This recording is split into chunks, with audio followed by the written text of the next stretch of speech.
Hey guys, it is April from Getting Hooga With It. Today I am doing a video all about books by celebrities that I actually really like, because sometimes those can be hit or miss. The first one is Bryan Cranston's A Life in Parts. If you don't know, Bryan Cranston is like the main guy in Breaking Bad. Breaking Bad was one of my favorite shows of all time. I think it still is my favorite show, although Buffy is a close second. And I highly recommend listening to this book on audio. My God, that man should just read all of the audiobooks possible. He is so full of life, and he has had one hell of a life. Of course he does talk about Breaking Bad and his experiences on Breaking Bad, and I kind of went into it for that, but he has had such an adventurous life. His father was also an actor. He was trying to be a working actor, but was struggling. So it's about his family history. And, oh, Libby wants to say hello. Come and say hello, Libby. Oh boy. Who's here? Oh my goodness. Are you very lovely? Are we gonna watch Breaking Bad together later? Yep. Okay, off you go. So, yeah, so his life was insanely adventurous. He was on a soap opera. He, at one point, was a murder suspect, which was shocking to me. Like, just when I thought, like, oh, you can't live any more than you have, like, this man really inspired me to be more adventurous in life and to take risks. And I also loved how much he talked about the importance of acting and staying true to the purpose of it and not get caught up in the money and be caught up in the character instead. I just thought his devotion to the craft was really admirable, and I just liked him so much more, and I didn't think it would be possible. My second is Cameron Diaz, The Body Book, and this was written with Sandra Bank. In any case, this is not like biography Cameron Diaz. I was not a fan of Cameron Diaz at all, actually, until I read this book, because of her respect for her body. It's very easy to forget that you also have a body. You're not just a mind. And she really focused and, honed in on the importance of nutrition. And she breaks it down for you like, this is what happens to your heart over the course of your life. And all of your body parts. Like, she really dives in really deep. And so she focuses on nutrition and fitness, of course. The woman is buff. I'm very jealous.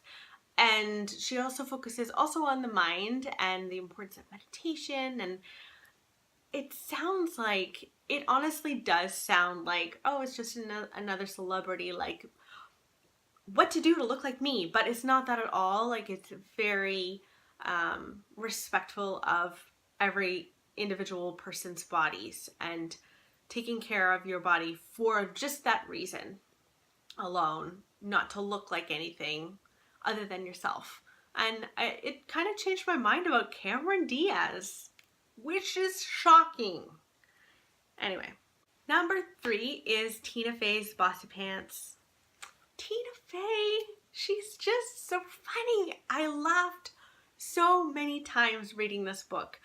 I listened to this as well on audio, and I highly recommend this one on audio. She's super self-deprecating, and it kind of follows her from her nerd days in high school all the way up to SNL, and she talks about like being in the writer's room at SNL and what that's like, and I just love her. This made me love her more, and I hope that she writes more, because the girl can write.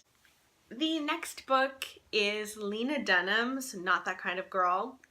I think this is like one of the most perfect books to read if you are a 20-something.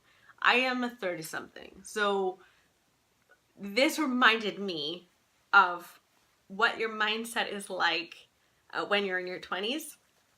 And I mean, I am not Lena Dunham. Like, the girl is, she's the head of girls. I really loved how vulnerable she was. She lays it all out there in this book. She even talks about her experience being raped. She's actually had a lot of backlash about that, and I don't understand why at all. This poor girl has gone through a lot, and I loved her vulnerability throughout the whole thing, and I really loved how inspiring she was for girls growing up, or women, like 20-something women, you know, trying to stake their claim in the business world. I really respect her, and I respected her more after this book. So the final book is Nora Ephron's I Remember Nothing. So Nora Ephron, some people don't know who Nora Ephron is, and it just makes me sad. She is the mastermind behind Sleepless in Seattle, and my personal favorite, When Harry Met Sally, and Julie and Julia. She did a lot of romantic comedies, but smart romantic comedies. I loved how smart and witty they were. In any case, this book is all about women aging and her experience aging. She talks about getting older, and she talks about what she'll miss and what she loved about life. And I believe that she was writing this when she was dying. She was very, very private about her battle with cancer, and even her best friends had no idea that she was sick at all, and her death came as a real shock to everyone. I think only her boys, her son and her husband really knew. I think that was it.